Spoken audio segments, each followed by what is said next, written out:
আসসালামু আলাইকুম। আপনাদের উদ্দেশ্যে একটা কথা বলতে আসছি। কথাটা হলো, এখন ঘরে ঘরে ডেঙ্গু হচ্ছে। তো অবশ্যই আপনার ডেঙ্গু আছে কি না পরীক্ষা করে নেবেন। যদি ডেঙ্গু ধরা পড়ে, আপনি তো আপনার হাসপাতালে অবশ্যই যাবেন। পাশাপাশি আপনি আপনার আশেপাশে পেঁপে গাছ আছে, পেঁপে গাছের পাতা ভালো করে ব্লেন্ডার করে জুস বানিয়ে 2 বেলা খাবেন। সকালে আধা কাপ, রাত্রে আধা কাপ অবশ্যই খাবেন।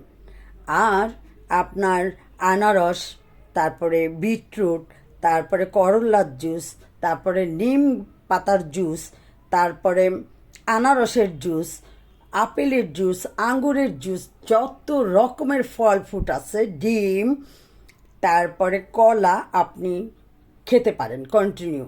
এবং আপনি ইনশাল্লাহ 3 দিনের ভিতরে ভালো হয়ে যাবেন। 3 দিন বা 4 দিনের পরে আপনি আপনার ব্লাডটা আবার টেস্ট করাবেন, আপনার কি ডেঙ্গু আছে কি না। একবার দেখুন ট্রাই করে, ইনশাল্লাহ ভালো হবেন। ভালো থাকেন। সবাইকে আসসালামু আলাইকুম। সুন্দর থাকবেন। আল্লাহ হাফেজ।